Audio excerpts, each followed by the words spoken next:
안녕하십니까. 오늘은 채권 총론 불완전한 채권입니다. 채권 중에는 소구 가능성이 없는 자연채무나 강제 집행 가능성이 없는 채무도 있습니다. 이들을 불완전한 채무로 파악합니다. 소구 가능성이 없는, 이 말은 소송으로 청구할 가능성이 없는 그런 뜻입니다. 강제 집행 가능성은 무슨 뜻인지 아시겠죠? 다음으로 채권은 처분할 수 있습니다. 그런데 가압류나 압류로 채권자의 처분 가능성이 제한될 수도 있습니다. 민사집행법 제227조 금전채권의 압류 1항 금전채권을 압류할 때에는 법원은 제3채무자에게 채무자에 대한 지급을 금지하고 채무자에게 채권의 처분과 영수를 금지해야 한다라고 규정하고 있습니다. 여기서 지금 제3채무자가 나오고 또 채무자가 나옵니다. 약간 어려운 내용인데 진도는 일단 나가겠습니다. 이 경우에 압류명령이 채무자에게 도달되면 제3채무자의 채무자에 대한 지급이 금지되고 채무자의 제3채무자에 대한 채권의 처분과 영수가 금지됩니다. 그런데 채권에 대한 압류의 처분 금지 효력은 아래의 판례처럼 상대적인 것입니다. 아래의 판례는 채권의 압류와 압류된 채권 양도 및 사회행위 취소가 함께 관련된 것으로 내용이 복잡하여 사실관계 인용은 생략합니다. 채권 양도 사회행위 취소까지 다 배운다면 이 판례를 읽어보셔도 이해가 됩니다. 2014-12072 판결 채권에 대한 압류의 처분 금지의 효력은 절대적인 것이 아니고 이에 저촉되는 채무자의 처분 행위가 있어도 압류의 효력이 미치는 범위에서 압류 채권자에게 대항할 수 없는 상대적 효력을 가지는 데 그치므로 압류 후에 비압류 채권이 제3자에게 양도된 경우 채권 양도는 압류 채무자의 다른 채권자 등에 대한 관계에서는 유효하다라고 판시합니다. 이 요지가 잘 이해가 안 되시죠? 채권 총론 편 끝까지 보시면 이해가 됩니다. 진도를 나가야 하니까 깊이 지금 해설은 하지 않고 있습니다. 일단 민법 전체를 끝까지 한번 훑어보셔야만이 의미가 있습니다. 세세한 부분을 다 보시다 보면은 진도를 못 나갑니다.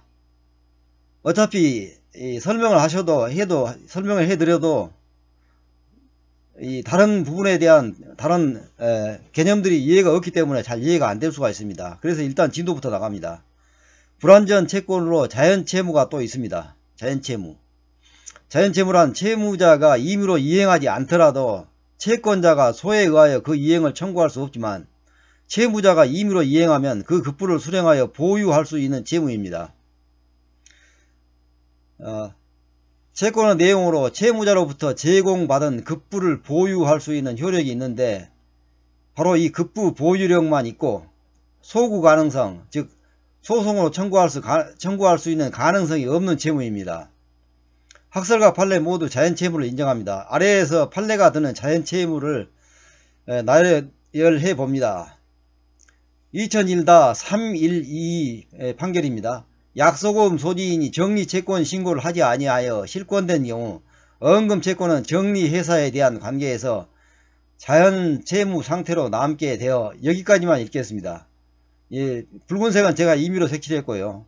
이 이하는 동영상을 시키신 다음에 이 판례 요지 내용을 한번 읽어보시기 바랍니다.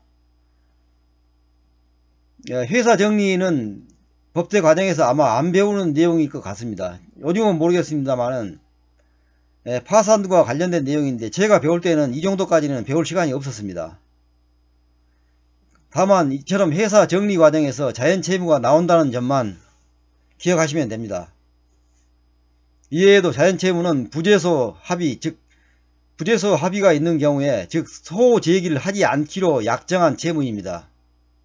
이 합의에 위반하여 제소한 경우 부적법 각하됩니다. 구이다 21760 판결.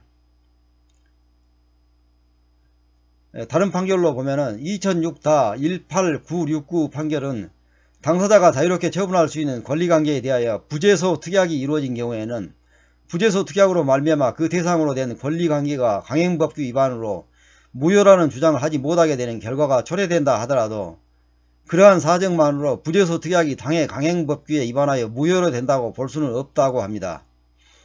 이 요지는 총책 제103조를 이해하셔야 이해가 됩니다.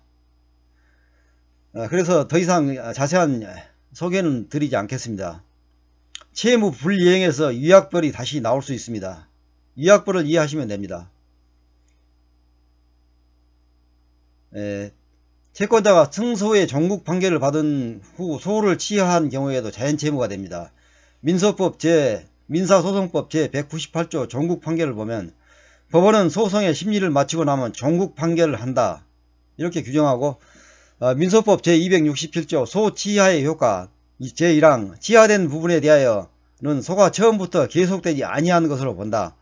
2항 본안에 대한 종국 판결이 있은 뒤에 소를 취하한 사람은 같은 소를 제기하지 못한다. 그러니까 본안에 대한 종국 판결이 있은 뒤에 소를 취하한 사람은 같은 소를 제기하지 못한다는 겁니다. 소를 제기하지 못하니까 채무가 분명히 있는데도 소를 제기하지 못하니까 소구 가능성이 없으니까 자연채무가 되는 겁니다.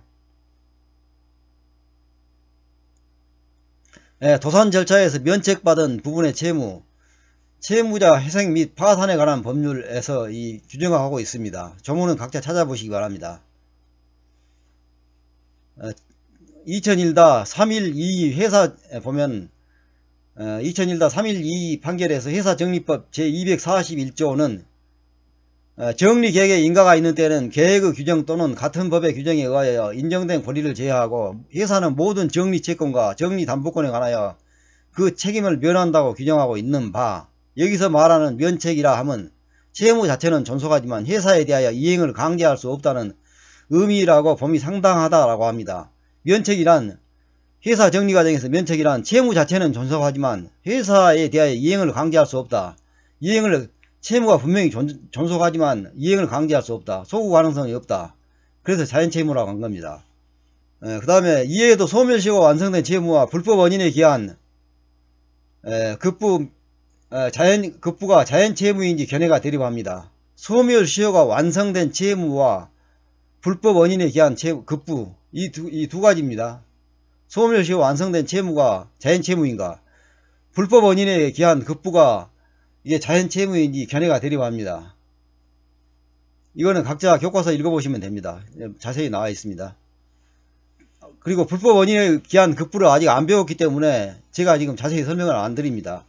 불법 원인에 기한 급부를 다 보시고 난 다음에 이 지문을 읽어보시면 이해가 되십니다. 그럼 자연채무는 어떠한 효력을 가질까요? 자연채무라 하더라도 자연채무라도 채무자가 임의로 이행하면 유효한 변제이므로 채무자는 채권자의 부당이득을 이유로 급부하는 것에 반환을 청구할 수 없게 됩니다. 이 부분은 채권 강론의 부당이득에서 다시 나옵니다. 그 다음에 자연채무는 소송으로 청구할 수 없습니다. 더 자세한 내용은 앞으로 나올 내용이라 생략합니다. 채무 없는 책임을 이번 전편에서 제가 설명을 드렸습니다. 채무가 없지만 책임이 있는 거. 그렇지만 반대로 책임이 없지만 채무는 있는 거. 이러한 개념이 있으니까 이것도 이해하실 필요가 있습니다. 95-1907이 판결을 보면 부집행의 합의는 실체상의 청구의 실현에 관련하여 이루어지는 사법상의 채권 계약이라고 봄이 상당하고, 이것에 위반하는 집행은 실체상 부당한 집행이라고 할 수 있으므로 민사소송법 제505조가 유추 적용 내지 준용되어 청구 이후에 사유가 된다라고 합니다. 이 판례처럼 강제 집행 가능성이 없는 채무는 책임 없는 채무입니다. 여기서 민사 내용이 민사소송법과 관련되어 어렵습니다.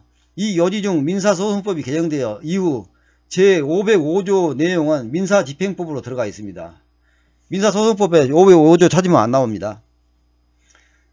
책임 없는 채무란 채무자에 의하여 이행될 수 있고, 이행이 없으면 채권자가 급부의 이행을 소구할 수 있지만 채권자에 의하여 그 이행이 강제될 수 없는 채무, 즉 강제 집행 가능성이 없는 채무입니다. 오늘은 여기까지입니다. 제가 지금 농사일로 매일 영상을 못 올리고 있습니다. 몸이 너무 피곤해 가지고 책상에 앉아 있으면은 헛생각만 나고 잠만 오고 그러니까 지금 영상을 못 올리고 있습니다. 10월 말까지는 농번기입니다. 농번기이지만 노력하여 계속 영상을 올릴 수 있도록 해보겠습니다. 다음은 민법 총칙입니다. 감사합니다.